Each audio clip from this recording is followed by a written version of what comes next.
नमस्कार and welcome to repo software. मैं हूं आपका एमपीएसआई गाइड और आज इस वीडियो में जानेंगे किस प्रकार से आपका एग्जाम होने वाला है और क्या व्यवस्था होने वाली है, किस प्रकार से आपको क्या क्या डॉक्यूमेंट्स लेके जाना है। तो ये सारी चीजें इस वीडियो में हम कवर करने वाले हैं। ठीक है, तो चलिए शुरू करते हैं। एक चीज मैं आप सबको और बताना चाहूंगा, जैसा मैंने कल एक दिन पहले वीडियो डाला था कि आपकी जल्दी ही टाइपिंग की एग्जाम होने वाली है और जून में आपका 1 तारीख से लेकर 15 के बीच में एग्जाम निपटने की आशंका है। अब देखिए, बहुत सारे बच्चे अब ऐसे फोन करके भी पूछ रहे थे कि सर आपका सोर्स क्या है, किस प्रकार आप ये सब चीजें बता रहे हो। कुछ बच्चे कमेंट भी कर रहे थे कि सर सबको यही बोलता है, आप लोग बस व्यूज के लिए ऐसे करते हो। तो एक चीज मैं थोड़ा समय निकाल के आपको ये चीज बताना चाहूंगा कि हम लोग कोई यूट्यूबर नहीं है। ठीक है, आपको जो जानकारी देते हैं वो ऐसा नहीं कि कोई भी जिसको डेट पता भी होगी ना, वो आपको डायरेक्टली नहीं बता सकता है कि इस दिन पर्टिकुलर आपका एग्जाम होगी। बात समझ रहे हैं? तो आप बाकी आप समझते हो समझदार को इशारा काफी है, बात समझ रहे हो ना। तो हम लोग भी इसी तरीके से बता सकते हैं। एग्जैक्ट डेट अगर देंगे तो समझ ही रहो क्या आफत आ सकती है। ठीक है, तो बाकी चलिए इस विषय को अब समाप्त करते हैं और सीधे वीडियो की तरफ बढ़ते हैं और डिफरेंट टॉपिक्स पे हम लोग अब चर्चा करेंगे। सबसे पहले तो आपकी आज जो रिलीज हुई है नोटिफिकेशन आयोग द्वारा, उसमें कुछ कुछ चीजें आपकी दी हुई है जिसको समझना बहुत ज्यादा जरूरी है। तो पहले एक एक पॉइंट को हम अच्छे से समझते हैं। ठीक है, तो पहला चीज क्या है कि जो जो बच्चे सेलेक्ट हुए हैं उनको अपना आधार कार्ड, यहाँ पे देखिए क्या क्या डॉक्यूमेंट्स आपको लेके जाना है, तो इसकी एक लिस्ट दी हुई है। ठीक है, तो यहाँ पे क्या दिया हुआ है, आधार कार्ड दिया हुआ है। आपको आधार कार्ड अपना कैरी करना है। आधार कार्ड कोशिश कीजिएगा उसमें जो फोटो हो वो रीसेंट की हो। रीसेंट की मैं क्यों बोल रहा हूं, ये नहीं कि 10 साल पुरानी फोटो आपके आधार कार्ड में लगी हुई हो। ठीक है ना, तो अपना जिसका भी फोटो अपडेटेड नहीं है आधार कार्ड का, वो जल्दी ही अपना आधार कार्ड का फोटो है उसको अपडेट करवा लीजिए। ये सब दस्तावेज आपके पास अपडेटेड रूप में रहनी चाहिए। ठीक है, तो आधार कार्ड अपना अपडेटेड आधार कार्ड आपको कैरी करना है। दूसरा क्या है, आपका बर्थ सर्टिफिकेट। ठीक है, बर्थ सर्टिफिकेट जो होती है वो आपको कैरी करना है। बर्थ सर्टिफिकेट आपको लेके जाना है। अगर आपने सीपीसीटी दिया है तो सीपीसीटी स्कोर कार्ड को लेके जाना है आपको। ठीक है, और उसमें यहाँ पे देखिएगा बहुत सारे बच्चे पूछ रहे थे कि सर डिप्लोमा डिग्री मेरे पास नहीं है, मेरे पास तो बीएससी है इन कंप्यूटर साइंस, तो क्या मैं एलिजिबल हूं? तो बात यह है, देखिए बीएससी की जो डिग्री है वो सुपीरियर होती है। ठीक है, सुपीरियर मतलब ज्यादा उच्च स्तर की हो गई डिप्लोमा के लेवल से। ठीक है ना, तो इसमें लिखा हुआ है कि डिप्लोमा कम से कम होनी चाहिए, डिप्लोमा लेवल या उससे ऊपर भी आप अगर हैं तो आप क्वालिफाइड ही हैं।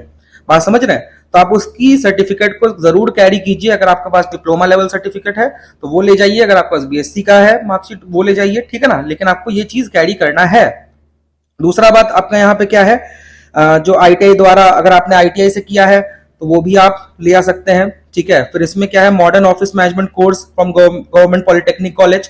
तो पॉलिटेक्निक से अगर आपने कोई मैनेजमेंट कोर्स किया है ऑफिस का, ठीक है, ऑफिशियल वर्क एडमिनिस्ट्रेशन मैनेजमेंट होता है, तो इसमें आपने कोई कोर्स किया है तो उसकी भी सर्टिफिकेट आपको कैरी करनी है। जिसने नहीं किया उसके लिए मैंडेटरी नहीं है, लेकिन जिसने किया है उसको ये ले जाना है। ठीक है ना, इन चारों में से आपके पास कुछ ना कुछ डॉक्यूमेंट्स आपके पास होनी चाहिए।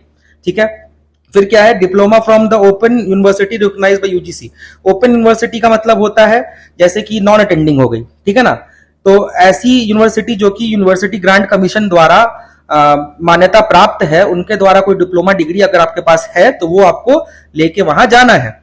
ठीक है, तो ये सब चीजें तो आपको समझ में आ गई होगी। बाकी अब आगे बढ़ते हैं। इसमें क्या है कि अगर आपके पास कोई कास्ट सर्टिफिकेट है, कास्ट सर्टिफिकेट आपका अपडेटेड जो कास्ट सर्टिफिकेट होता है, क्योंकि किसी भी कास्ट सर्टिफिकेट की वैलिडिटी होती है, हर स्टेट में वो डिफरेंट होता है। ठीक है ना, तो आपके पास जो कास्ट सर्टिफिकेट है वो होनी चाहिए। वो आपको ब्लॉक से मिलती है, ब्लॉक लेवल से मिलती है कास्ट सर्टिफिकेट। ठीक है, फर्स्ट क्लास मजिस्ट्रेट से भी बनती है और ब्लॉक लेवल पे भी बनती है। तो ये आपके पास कास्ट सर्टिफिकेट होनी चाहिए। दूसरी चीज अगर देखी जाए तो यहाँ पे क्या है, अनुभागीय अधिकारी तहसीलदार द्वारा जारी किया गया ईडब्ल्यूएस का प्रमाण पत्र।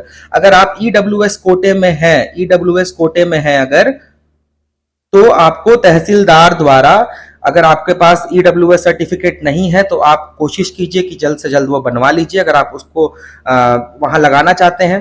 ठीक है, अगर आपकी आय कम है और उस कोटे में, ईडब्ल्यूएस कोटे में आप चयनित हैं, तो आप इसको जरूर इसकी सर्टिफिकेट लेके जाए वहां पे। ठीक है, दूसरा चीज, अगर कोई ट्रांसजेंडर है, ठीक है, ट्रांसजेंडर लोगों के लिए उनके लिए भी क्या है, कलेक्टर द्वारा, जो कि फर्स्ट क्लास मजिस्ट्रेट होता है, तो उनके लिए भी प्रमाण पत्र बनती है, तो वो भी अपना प्रमाण पत्र लेके वहां जाएंगे। ठीक है, उसके बाद क्या है, पूर्व से नियोजित उम्मीदवारों को उनके नियोक्ता के द्वारा जारी सेवा में होने का प्रमाण पत्र, मतलब कोई पहले से ही नियुक्त है, जो पहले से ही नौकरी में है, ठीक है, तो उनके द्वारा कोई एनओसी लेटर दिया हुआ चाहिए, ठीक है ना। जो आपका एम्प्लॉयर है उनके द्वारा एक एनओसी लेटर आपको प्राप्त करके वहां लेके जाना है, ठीक है। दूसरा बात क्या है, अनुसूचित जाति, अनुसूचित जनजाति तथा अन्य पिछड़ा वर्ग कल्याण विभाग की अंतर जातीय विवाह प्रोत्साहन योजना के अंतर्गत सुकृत किसी दंपत्ति में से उच्च जाति के पति पत्नी, ये उनके लिए है। मान लीजिए किसी ने जिन्होंने जो सरकार की ये योजनाएं होती है, जैसे कि इंटरकास्ट मैरिज की योजना होती है, ठीक है, तो उनमें कोई ऐसा कोई है तो आप उसके लिए भी जो सर्टिफिकेट मिलती है उसको भी कैरी कर सकते हैं, ठीक है ना। तो इस प्रकार से यहाँ पे सर्टिफिकेट्स की लिस्ट यहाँ पे दी हुई है। यहाँ पे क्या है, विक्रम पुरस्कार प्राप्त अभ्यर्थियों को उच्चतर आयु सीमा में छूट, मतलब जिनके पास विक्रम पुरस्कार है, मतलब जो स्टेट की जो पुरस्कार होती है उसमें किसी के पास अगर है तो वो उसको जरूर उसकी सर्टिफिकेट को कैरी करके जाए वहां, ठीक है ना।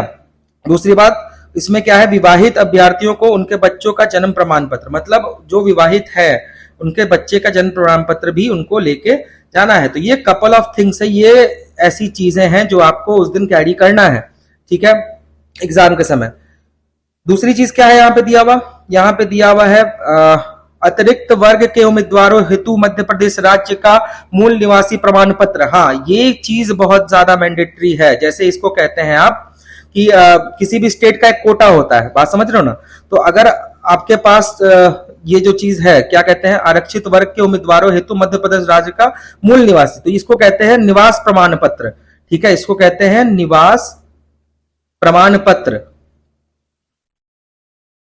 ठीक है। तो ये आपका निवास प्रमाण पत्र आपके पास होना चाहिए, ठीक है, जो आपको बताया कि हाँ कि आप यहीं के निवासी हैं, आप मध्य प्रदेश के ही बाशिंदे हैं, तो ये चीज आपके पास होनी चाहिए।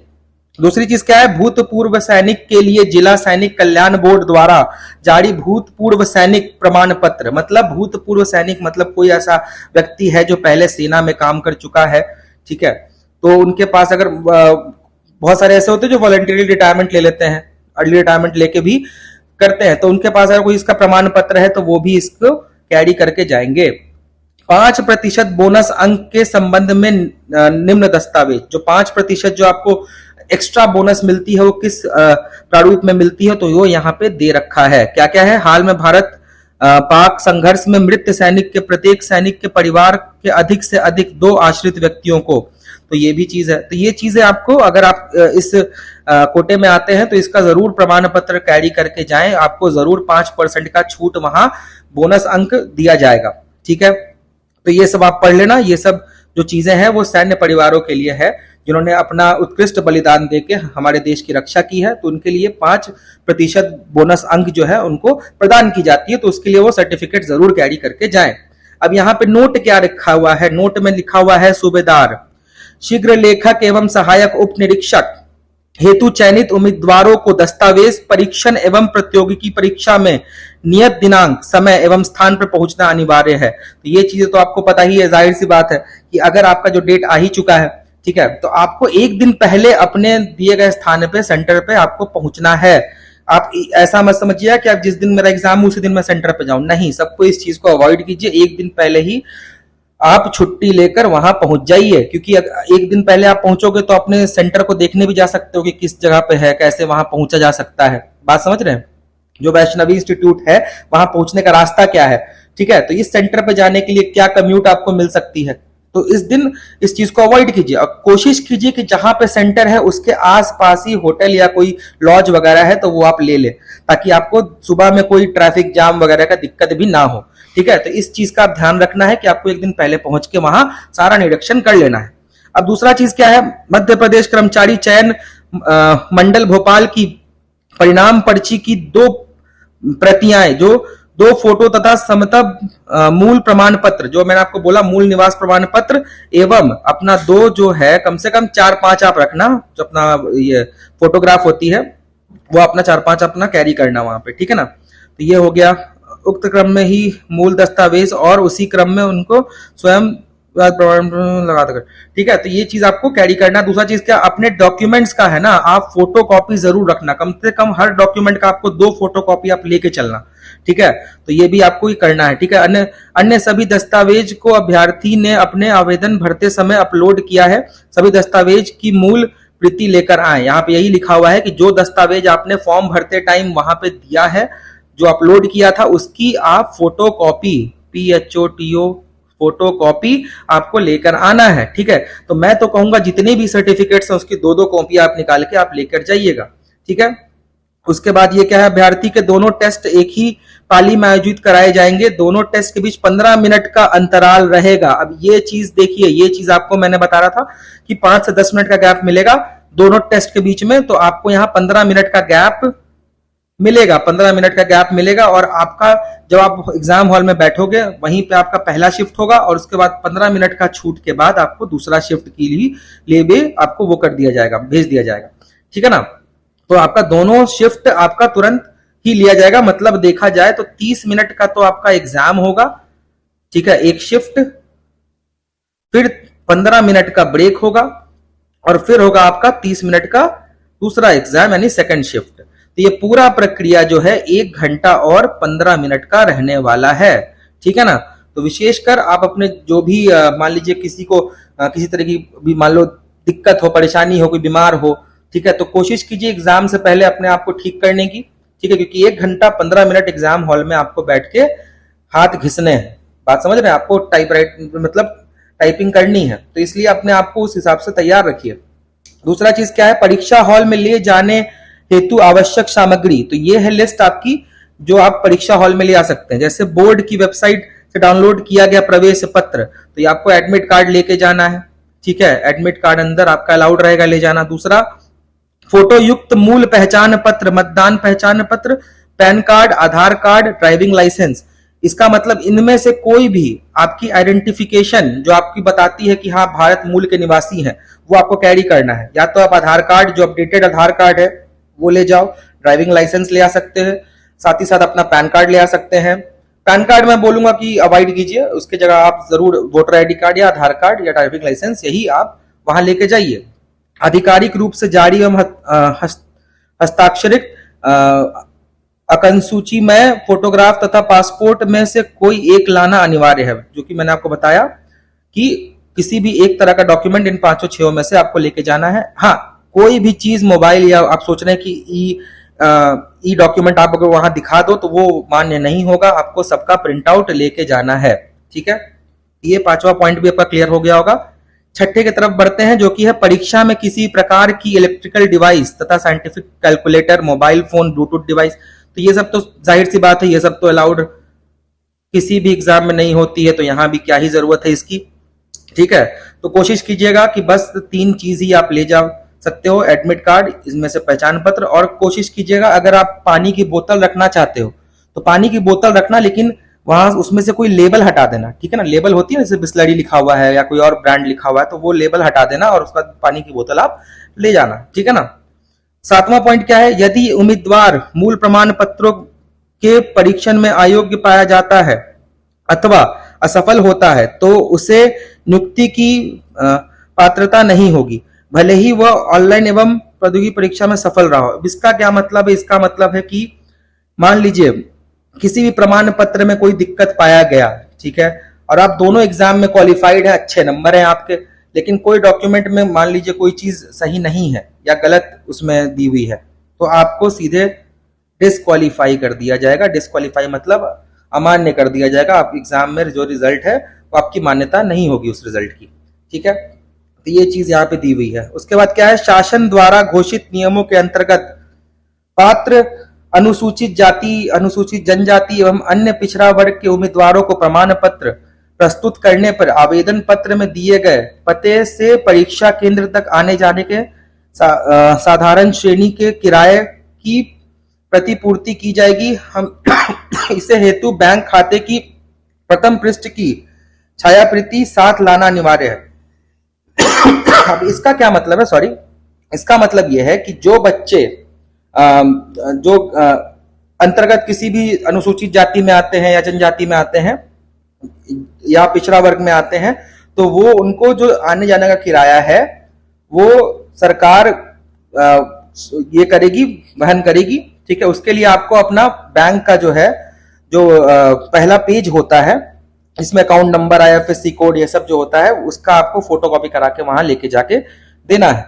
ठीक है, तो ये भी चीज एक है, इसको भी आप पढ़ लेना। शासन द्वारा घोषित नियमों के अंतर्गत पात्र अनुसूचित जाति, अनुसूचित जनजाति एवं अन्य पिछड़ा वर्ग के उम्मीदवारों को प्रमाण पत्र प्रस्तुत करने पर आवेदन पत्र में दिए गए पते से परीक्षा केंद्र तक आने जाने का साधन श्रेणी के किराए की प्रतिपूर्ति की जाएगी। यहाँ साफ लिखा हुआ है कि उनको जो है आने जाने का किराया में भी सहयोग दिया जाएगा, तो ये आप कर लेना जिनको चाहिए। यहाँ स्पष्ट किया जाता है कि उम्मीदवार के पास समस्त प्रमाण पत्र, ऑनलाइन आवेदन पत्र भरने की अंतिम दिनांक 30/10/2025 के पूर्व जारी होना अनिवार्य है। दिनांक 30/10/2025 के बाद जारी किए गए प्रमाण पत्रों का मान्य नहीं किया जाएगा। अब इसका क्या मतलब बच्चों? इसका मतलब सिंपली ये है कि इस दिनांक से पहले की, मान लीजिए जो भी आपके डॉक्यूमेंट्स है, अगर इस दिनांक से पहले की है तो वही मान्य होगी। ठीक है, जैसे आपका हो गया मूल निवास प्रमाण पत्र या आपका हो गया आय पत्र, ठीक है, EWS कोटा के लिए, तो ये उनके लिए मान्य है। अगर उसके बाद कोई बनती है तो फिर वो अमान्य माना जाएगा। तो इस दिनांक के पहले के जितने भी डॉक्यूमेंट्स है वो मान्य रहेंगे। 10वां क्या है? दस्तावेज परीक्षण एवं प्रतियोगिकी परीक्षा में आधार eKYC सत्यापन कराया जाएगा अथवा अपना आधार कार्ड एवं आधार कार्ड से पंजीकृत मोबाइल नंबर साथ में लेकर आए। साथ ही अभ्यर्थी यह भी सुनिश्चित करे कि उनका आधार नंबर उनके द्वारा लॉक ना कर दिया गया हो। इसका क्या मतलब है बच्चों? इसका मतलब यह है कि जो आपका सबसे पहले तो अपडेटेड रहना चाहिए आधार कार्ड, और वो आधार कार्ड जो आप कैरी कर रहे हो, और आधार कार्ड से के समय जो आपका नंबर होता है, फोन नंबर होता है, तो वो आपको रखना है। अगर आपका मान लीजिए कोई फोन नंबर जिसका पुराना वाला दिया हुआ है उसका बंद हो गया नंबर, तो आप नंबर को अपडेट करवा लीजिए फोन नंबर को। ठीक है, क्योंकि वहां पे आपका eKYC किया जाएगा वहां पे। ठीक है, तो इस चीज का भी आपको ध्यान रखना है कि आधार को कम से कम आपको फुली अपडेटेड रखना है एग्जाम से पहले, और एग्जाम के दिन अपना अपडेटेड आधार कार्ड ही लेके वहां जाना है। ठीक है, दूसरा चीज क्या है? दस्तावेज परीक्षण एवं प्रौद्योगिकी परीक्षा में भाग लेते समय उम्मीदवार शालीनता का ध्यान रखें। तो ये तो होता है डिसिप्लिनरी कंडक्ट, जिसको आपको मेंटेन रखना है। ठीक है, तो इसका ध्यान रखिएगा आप। उसके बाद सूबेदार शीघ्र लेखक की प्रौद्योगिकी परीक्षा GOP क्रमांक 150/22 की अनुसूची 3 के अनुसार आयोजित की जाएगी। तो ये भी आपको उनके वेबसाइट पर मिल जाएगी कैसे आयोजन हुआ था उसका। ठीक है, और 13 क्या है इसमें? सहायक उप निरीक्षक की प्रौद्योगिकी परीक्षा। तो ये सब चीजें आपको वेबसाइट पे ही मिली हुई है। अब यहाँ पे क्या है 14वां पॉइंट? अभ्यर्थी यह सुनिश्चित करें कि वह 2 से 3 दिनों तक रुकने की आवश्यक व्यवस्था के साथ परीक्षा स्थल पे उपस्थित हों। अब ये देखिए, यहाँ पे एक चीज मैं कुछ देर पहले बताया था कि आपको एक दिन पहले ही अपने सेंटर पे पहुंचना है, आसपास ही रहने का ठिकाना आपको देखना है। दूसरी बात ये कि अगर आप मतलब किसी दूसरे इलाके से आ रहे हैं जो कि मान लीजिए भोपाल से काफी दूर है, ठीक है, तो अपना टाइम फ्रेम वैसा लेके चलिए, और साथ ही साथ 2 से 3 दिन, मैं तो बोलूंगा 4 दिन की छुट्टी अगर आप कहीं कार्यरत हैं तो आप डाल के ही आना, क्योंकि हो सकता है कि एग्जाम पर जैसे कि ये टाइपिंग के बाद तुरंत ही आपका DV करवा दे। ठीक है ना, तो इसकी भी पूरी आशंका है कि क्योंकि ये वैकेंसी बहुत ज्यादा ऑलरेडी डिले हो चुकी है, तो इसको तुरंत ही निपटाने का ये है कार्यक्रम चल रहा है। तो इस चीज को आप ध्यान में रखिए कि सारे डॉक्यूमेंट्स आपके अपडेटेड होने चाहिए। आपको सारे डॉक्यूमेंट्स की फोटोकॉपी लेके तैयार रखनी है। साथ ही साथ आपको सारी डॉक्यूमेंट्स जो है कैरी करना है अपने एग्जाम सेंटर पे। और साथ ही साथ एक चीज का आपको और ध्यान देना है कि किसी भी तरह की, मान लीजिए टाइपिंग टेस्ट हुआ या स्टेनोग्राफर टेस्ट हुआ, उसके बाद डॉक्यूमेंट वेरिफिकेशन होती है, तो आपको एक चीज का ध्यान रखना है कि सारी जो डॉक्यूमेंट है वो 30/10/2025 के पहले की होनी चाहिए। ठीक है ना, उसके बाद की मान लीजिए आप तुरंत अभी बनवाने जाते हो तो वो अमान्य माना जाएगा। ठीक है, यहाँ पे साथ साथ 9वें पॉइंट पे यही लिखा हुआ है, तो इसको एक बार आप ध्यान से पढ़ लीजिएगा। 15वां पॉइंट क्या है? यदि किन्हीं अपरिहार्य कारणों से परीक्षा के दिनांक, समय, स्थान की परिवर्तन। अच्छा, इसका क्या मतलब है कि मान लीजिए कोई एग्जाम में कोई अनहोनी हो जाए, अनहोनी इन द सेंस कि एग्जाम का डेट टल जाए, ठीक है, तो वो परीक्षा केंद्र आपको पहले ही बता देगी नोटिस के द्वारा। ठीक है ना, तो ये तो उसके भगवान न करे ये चीज हो, क्योंकि ये पहले ही ये एग्जाम बहुत दिन से टली हुई है, तो भगवान करी ये सारे अच्छे से ये कुशल मंगल तरीके से निपट जाए और सभी बच्चों का अच्छा भी जाए, तो मेरी तो यही कामना है। अब चलिए ये देखते हैं क्या है। हाँ, ये पूरा पॉइंट जो है बहुत मेन पॉइंट है। क्या है, उम्मीदवारों का टाइपिंग टेस्ट कंप्यूटर बेस्ड होगा। मैंने पहले ही बोल दिया था आपको कि पेपर वाले टाइपिंग नहीं होगी, ठीक है ना, कि पेपर बेस्ड आपको पेपर में देख के लिखना ऐसा नहीं है। मैंने सब चीज बता रखा था पहले से ही बच्चों को। आप लोग पहले ही कंफ्यूज थे, मैंने सबकी कंफ्यूजन पहले दूर कर रखी है। जो भी रेपो सॉफ्टवेयर से ज्वाइन है ग्रुप में, उनकी सारी कंफ्यूजन पहले से ही दूर थी, ठीक है। बाकी बच्चों को भी मैं दूर कर देता हूं कि कोई पेपर टाइपिंग नहीं होगी। स्क्रीन टू मतलब ऊपर आपको देखना है, पैसेज व्यूइंग एरिया होगा, उसको नीचे आपको टाइप करना है, ठीक है ना। ये सिंपल यही चीज चलेगा। चलिए आगे बढ़ते हैं। हिंदी टाइपिंग मंगल फॉन्ट पर रिमिंगटन गेल एवं इंस्क्रिप्ट कीबोर्ड लेआउट पर कराई जाएगी। ये भी मैंने आपको बताया था, जिन बच्चों को इंस्क्रिप्ट आती है वो इंस्क्रिप्ट पे करना, और जो बच्चे रिमिंगटन गेल में अच्छा मतलब फेमिलियर है वो रिमिंगटन गेल ही करना, ठीक है ना। तो दोनों ऑप्शन आपको वहां पे दी जाएगी, ठीक है। उम्मीदवार अपने सुविधानुसार उक्त दोनों में से किसी एक कीबोर्ड लेआउट का चयन कर टाइपिंग टेस्ट दे सकते हैं। तो मैंने ये चीज तो नहीं पता कब से मैं बोल रहा हूं कि घबराने की जरूरत नहीं। जिनको इंस्क्रिप्ट आती है वो इंस्क्रिप्ट पे ही प्रैक्टिस करते रहिए, ठीक है ना। कोई आपको रिमिंगटन गेल सीखने की आवश्यकता नहीं है, क्योंकि वहां दोनों दी जाएगी, ठीक है। अब चलिए तीसरी बात पे आते हैं। टाइपिंग टेस्ट के दौरान उम्मीदवार बैकस्पेस का उपयोग कर सकेंगे। उम्मीदवार बैकस्पेस का उपयोग करते समय अधिकतम 2 शब्द पीछे जाकर सुधार कर सकता है। अब ये देखो, मैंने इस पे शायद मैंने 1 महीना पहले बताया था आपको कि 2 वर्ड बैकस्पेस आ सकती, जिसमें टीम गई थी वहां, तो मैंने आपको क्या बताया था कि 2 वर्ड बैकस्पेस भी हो सकता है, 1 वर्ड बैकस्पेस तो रहेगा ही रहेगा, कम से कम आपका इससे पीछे तो नहीं जाएगा, ठीक है ना। तो मैंने आपको 2 वर्ड बैकस्पेस के बारे में बताया था। 2 वर्ड बैकस्पेस क्या होता है बच्चों? अभी तो आप करंटली 1 वर्ड बैकस्पेस पे कर रहे होगे, 1 वर्ड बैकस्पेस पे आप अभी कर रहे होगे। इसका मतलब ये होता है कि मान लीजिए आपको लिखना था यहाँ पे, चलिए यहाँ नए सिरे से हम इस चीज की शुरुआत करते हैं। मान लीजिए आपको यहाँ पे लिखना था मेरा नाम राम है, ठीक है। अब आपका जो कर्सर है, हाइलाइटर है, यहां पे नाम पे है, ठीक है। आपने लिखा है मेरा, आपने लिखा मेर, ठीक है। और यहां पे आप टाइप कर रहे हो ना म, ऊपर आपने बिंदु लगा दिया, लेकिन आपने स्पेस नहीं डाला है। अभी यहां पे आपने स्पेस नहीं डाला है, ठीक है। तो आपका ये वर्ड एडिट हो सकता है, साथ ही साथ उसके पीछे वाला जो वर्ड है वो भी एडिट हो सकता है। लेकिन उसके पीछे अगर कोई वर्ड होता तो वहां पे वो वर्ड एडिट नहीं कर सकते थे, ठीक है। यही होता है आपका 2 वर्ड बैक स्पेस। सिंपल भाषा में कहूं तो अभी जो 1 वर्ड है उसके जस्ट पीछे वाला तक आप एडिट कर सकते हैं, वही होता है 2 वर्ड बैक स्पेस। ये आपका 1 वर्ड हो गया जो करंट है, ठीक है। और उसके जस्ट प्रीवियस वाला अगर कोई वर्ड आपने गलत लिखा है या उसको एडिट करने का आपको मन है तो वो आप एडिट कर सकते हो, यही होता है 2 वर्ड बैकस्पेस, ठीक है। इतना तो आपको समझ में आ गया होगा। एग्जाम फ्लो सिंपली यही है।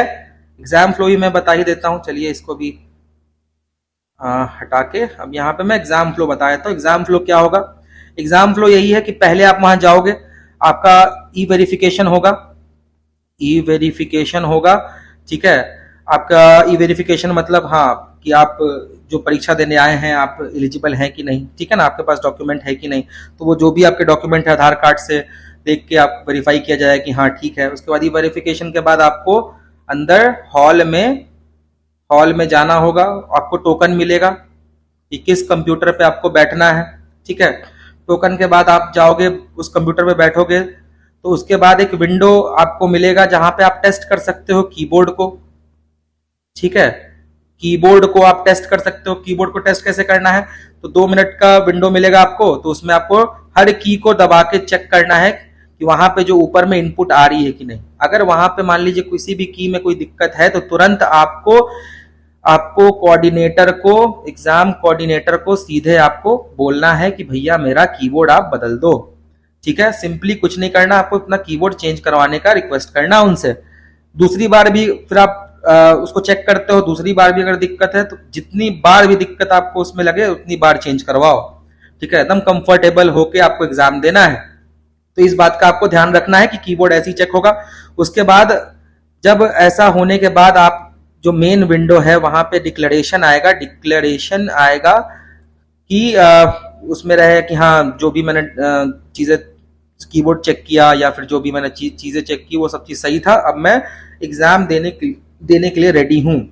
डिक्लेरेशन पे आप टिक मार्क लगाओगे, टिक मार्क लगाने के बाद वहाँ पे प्रोसीड करके एक बटन होगी, प्रोसीड करके जैसे ही आप प्रोसीड पे क्लिक करोगे वहाँ पे जो इंटरफेस है एग्ज़ाम का वो ओपन हो जाएगा।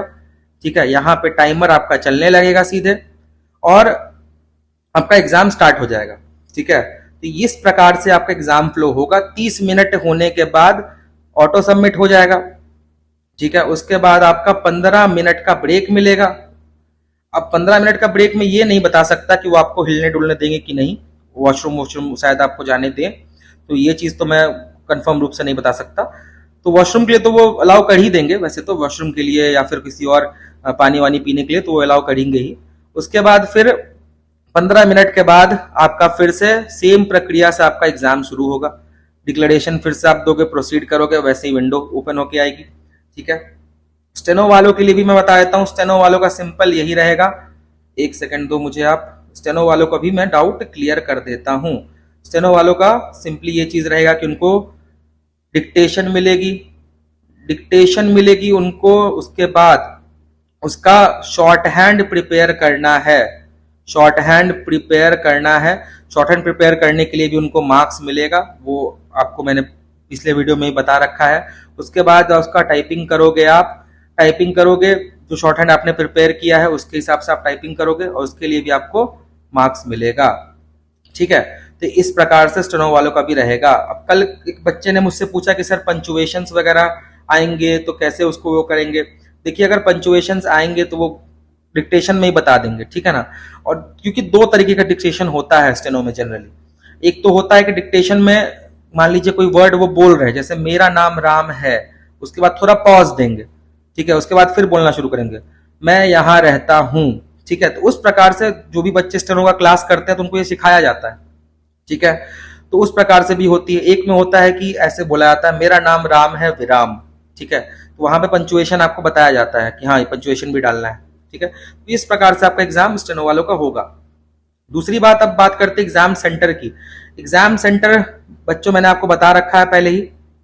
एग्जाम सेंटर जो आपका है कुछ इस प्रकार से रहने वाला है। ठीक है, ऐसे आपका बैठने का व्यवस्था होगी, इस प्रकार की चेयर होगी। ठीक है, अगर किसी भी चेयर में कोई दिक्कत हो तो उसको भी आपको चेंज करवा लेना है। मान लीजिए कोई चेयर में परेशानी है, बैठने में दिक्कत आ रही है, तो वो कोऑर्डिनेटर को आप बोल के उसको भी आप चेंज करवा लेना। ठीक है, तो कुछ इस प्रकार का आपका लैब होने वाला है वैष्णवी, जो आपका इंस्टीट्यूट है जिसमें आपका सेंटर है, कुछ इस प्रकार का लैब आपका होने वाला है। ठीक है, दूसरी बात करें अब एग्जाम सेंटर के बारे में मैंने बता ही दिया रफली आपको।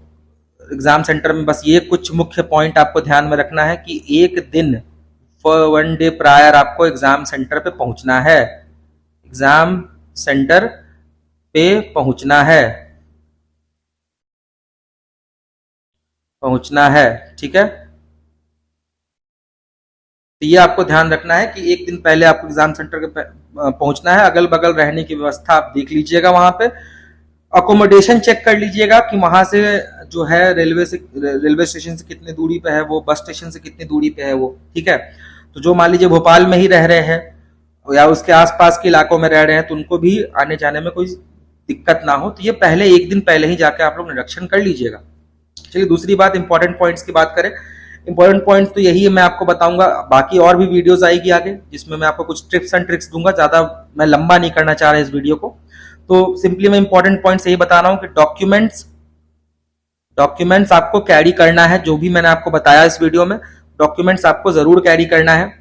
साथ ही साथ अपडेटेड होना चाहिए डॉक्यूमेंट्स। ठीक है, अपडेटेड होना चाहिए, तो इसका भी आपको ध्यान रखना है। ये नहीं कि 10 साल पुराना फोटो है आपका आधार कार्ड में, वो लेके जाके आप दिखा रहे हो, नहीं, कोशिश करना कि आप जो रिसेंट का फोटो है वो अपडेट करवा लो उसको। दूसरी चीज ये कि जब एग्जाम सेंटर पे आप जाओगे, ठीक है, तो वहां पे क्या क्या डॉक्यूमेंट्स लगेगी, जैसे आधार कार्ड हो गया आपका, मान लीजिए कोई और भी डॉक्यूमेंट है जैसे केवाईसी करना है, तो सब चीज के लिए आप पहले से प्रिपेयर रखिएगा। आपका पासपोर्ट साइज फोटो रेडी होना चाहिए, कम से कम 4-5 वो लेके जाइएगा। साथ ही साथ सारे डॉक्यूमेंट्स का 2-2 फोटो कॉपी करवा के रख लीजिएगा। ठीक है, तो ये सब बेसिक चीजें हैं, ये सब आपको मैं इंपॉर्टेंट पॉइंट से बता रहा हूं जो जनरली बच्चे भूल जाते हैं। ऐसे कि मैंने इतने सारे बच्चे देखे हैं जो एग्जाम होने वाली है उनकी आज, और वो अपना एडमिट कार्ड घर भूल चुके हैं। ठीक है, फिर वापस जा रहे हैं सेंटर से घर, एडमिट कार्ड लेके आ रहे हैं। तो ऐसा ही मैंने देखा है। तो इस सब छोटी छोटी गलतियों को आप अवॉइड कीजिएगा। ठीक है, दूसरी बात ये, एग्जाम सेंटर पे हड़बड़ाना नहीं है, बिल्कुल भी घबराना नहीं है, हड़बड़ाना नहीं है। ठीक है, मेन चीज मैं आपको बता रहा हूं, अब यहां से जो भी बच्चे प्रैक्टिस कर रहे हैं, जो यहां से प्रैक्टिस कर रहे हैं, तो एग्जाम हॉल का माहौल काफी डिफरेंट होगा। डिफरेंट इन द सेंस कैसे मैं बोल रहा हूं, वहां पे बहुत सारे बच्चे टाइपिंग कर रहे होंगे। यहाँ पे आप देख रहे हो बहुत सारे बच्चे टाइपिंग कर रहे होंगे, तो वहां पे आराम से कीबोर्ड की आवाज समझ ही रहे हो आप, खटर पटर वहां पे रहेगी ही रहेगी। तो इसलिए अब आप टाइपिंग करोगे तो कुछ मत करो, फोन में है ना खटर पटर की आवाज लगा लो अब। ठीक है, आप गूगल पे जाना, वहां पे सर्च करना कीबोर्ड साउंड, और वहां पे उसको लगा के प्रैक्टिस करो। उससे थोड़ा फेमिलियर हो जाओगे कि हाँ वहां पे कैसा माहौल होगा। ठीक है, तो इस चीज का भी आपको ध्यान रखना है कि हाँ वहां के माहौल से घबराना नहीं है, क्योंकि इतने सारे बच्चे जब वहां पे टाइपिंग देते हैं तो एक दूसरे को देख के ही घबराने लगते हैं। ठीक है, तो इस चीज को भी आपको अवॉइड करना है। एक दूसरे को देख के घबराना नहीं है कि सामने वाला इतनी तेजी में टाइप कर रहा है या मेरे बगल वाला ऐसे कर रहा है, कुछ किसी को नहीं देखना, आपको बस अपना स्क्रीन देखना है, उसमें लिखा हुआ कंटेंट देखना है और अपना टाइपिंग करना है, बस। इससे ज्यादा आपको दिमाग में कुछ भी नहीं चलना चाहिए, सिंपली। ठीक है, सारे बच्चों जितने भी रेपो पे कर रहे हैं या कहीं भी कर रहे हो, आप ये समझना कि ये जो 1 घंटा होने वाला है आपके लाइफ का, ये बहुत ज्यादा महत्वपूर्ण होने वाला है, और इसमें अपना पूरा दिमाग का जितना भी आपका प्रेजेंस ऑफ माइंड है उसका यूज करके बस इसको फोड़ देना है एग्जाम को। ठीक है ना, इसको मतलब निकालना है किसी भी तरीके से। ठीक है, तो ये बस आपको दिमाग में रखना है और कोई भी हड़बड़ाहट नहीं करनी है। एक चीज और इंपॉर्टेंट पॉइंट मैं बता देता हूं, फॉन्ट का आपको ध्यान रखना है। फॉन्ट का ध्यान किस तरह से रखना है मैं आपको बताता हूं। मान लो वहां एग्जाम होगा, तो मैं रेपो सॉफ्टवेयर की ही बात करता हूं, इसमें एक चीज और मैं आपको दिखा दूंगा, टू वर्ड बैकस्पेस कैसे काम करती है। ठीक है ना, तो पहले मैं आपको दिखाता हूं, ये यूपी ट्रिपल एससी का एक एग्जाम होता है उत्तर प्रदेश के अंदर, ये टू वर्ड बैकस्पेस उसमें अलाउड होती है। ठीक है ना, तो ऐसे किस प्रकार से आपका टू वर्ड बैकस्पेस होता है, तो मैं यहाँ पे कुछ टाइप कर रहा हूं। ठीक है, अब मान लीजिए यहाँ पे स्पेस दे दिया। ठीक है, अब यहाँ पे मैं जो लिखना था मुझे अनुभव, मैंने कुछ और लिख दिया, लिख के मैं आगे बढ़ा। ठीक है, अब मेरे लिखना था, मैंने कुछ और लिखा, मैंने स्पेस नहीं दिया मेरे में अभी तक, मुझे दिख गया कि हाँ मैंने कुछ और लिख दिया। तो अब मैं यहाँ पे बैकस्पेस यूज करूंगा, एक बैकस्पेस यूज किया, तो ये हो गया वन वर्ड बैकस्पेस। अब इसके पीछे जा रहा हूं मैं, ये हो गया टू वर्ड बैकस्पेस। अब मैं इसके पीछे नहीं जा सकता, बात समझ रहे हो? यही होता है टू वर्ड बैकस्पेस, जस्ट, और कुछ नहीं होता, यही होता है टू वर्ड बैकस्पेस। ठीक है, दूसरी बात ये कि जो बच्चे प्रैक्टिस कर रहे हैं उनको सेम ही इन्वायरमेंट वैसा ही मिलेगा, ज्यादा कुछ डिफरेंस नहीं मिलेगा। ठीक है, तो आप एक चीज का ध्यान रखना कि यहाँ पे देखो, जैसे यहाँ पे टाइमर चल रहा है, वहां भी टाइमर चलेगा। सेकंड चीज, यहाँ पे फॉन्ट का होगा बड़ा छोटा करने का, वहां भी होगा जूम इन जूम आउट करने का। तो आप बच्चों एक चीज ध्यान रखना कि अपने अकॉर्डिंग, मान लीजिए किसी को किसी के आंख में पावर हो या चश्मा लगा हो, जाहिर सी बात है उसको दिक्कत होगी देखने में फॉन्ट, तो अपने हिसाब से, अपने कंफर्ट के हिसाब से अपने फॉन्ट साइज को आप यहां से बड़ा या छोटा कर लेना। ठीक है, बड़ा छोटा कर लेना आप। ठीक है, और उसी हिसाब से आप टाइपिंग लगाना, आपके पास 30 मिनट होगी, भरपूर टाइम होगा। तो ये सब छोटी चीजों का आपको ध्यान रख के टाइपिंग लगानी है वहां पे। ठीक है, एक चीज और मैं आपको बता देता हूं जो बहुत महत्वपूर्ण चीज है, जैसे कि बहुत सारे बच्चे बोल रहे थे कि सर मान लीजिए टाइपिंग करने के दौरान कोई क्या कहते हैं हाइलाइटर जो है, सॉरी हाइलाइटर नहीं, स्क्रोल जो है, स्क्रोल मुझे खुद से करना पड़ेगा, ऑटो स्क्रोल होगा, या मुझे मैनुअली स्क्रोल करना पड़ेगा, जैसे माउस के कर्सर से मुझे स्क्रोल करना पड़ेगा। तो मैं आपको सिंपली बता देता हूं, एक सिंपल मैंने चीज बहुत पहले ही बताया था, जिस एग्जाम में हाइलाइटर होगा उसमें ऑटो स्क्रोल बाय डिफॉल्ट होगा। ठीक है, अगर एग्जाम में आपका हाइलाइटर है, जो कि रहेगा ही, तो उसमें ऑटो स्क्रोल होगा। अगर हाइलाइटर नहीं होता है जिस एग्जाम में, तो उसमें ऑटो स्क्रोल भी नहीं होता है। ठीक है ना, तो ये सिंपल रूल है, ये आपको समझ में आना चाहिए। और आपका वन वर्ड हाईलाइट पे ही आपको प्रैक्टिस करना है, और कल आपका सॉफ्टवेयर जो है वो टू वर्ड बैकस्पेस भी हो जाएगा। तो आशा करते हैं कि इस वीडियो के माध्यम से मैंने सारा चीज आपको बता दिया हो, ज्यादा लंबा नहीं खींचूंगा, क्योंकि और भी अगर कोई टिप्स एंड ट्रिक्स मुझे देना है तो आगे वीडियो में मैं कवर कर लूंगा। और इस वीडियो में जो मेन जानकारी थी डॉक्यूमेंट से रिलेटेड थी, आपके एग्जाम सेंटर से रिलेटेड थी, आपके कुछ इंपॉर्टेंट पॉइंट्स को डिस्कस किया हमने। ठीक है, और आशा करते हैं कि इस वीडियो के माध्यम से सारी डाउट आपकी क्लियर हो गई होगी। कोई और डाउट अगर आपके मन में हो तो वो आप जरूर पूछ सकते हैं कमेंट के माध्यम से भी, और हेल्पलाइन नंबर तो आपको दिया ही हुआ है, तो आप टीम से भी बात करके अपने डाउट को क्लियर कर सकते हैं। ठीक है ना। तो आशा करते हैं आपका एग्जाम काफी बेहतरीन हो, मस्त हो। बस आप होप नहीं हारो, एकदम बढ़िया से तैयारी करो, और जो भी कठिनाई आती है उसको अभी ही आप ठीक कर लो। ठीक है। ऑल द बेस्ट बच्चों, और यही है बस। बाकी यही बोलूंगा कि अच्छे से एग्जाम देना आप लोग, और किसी भी तरह का अगर आपको दिक्कत अभी आ रही है तो आप जरूर हमसे क्लैरिफाई कर लेना। इसी के साथ इस वीडियो को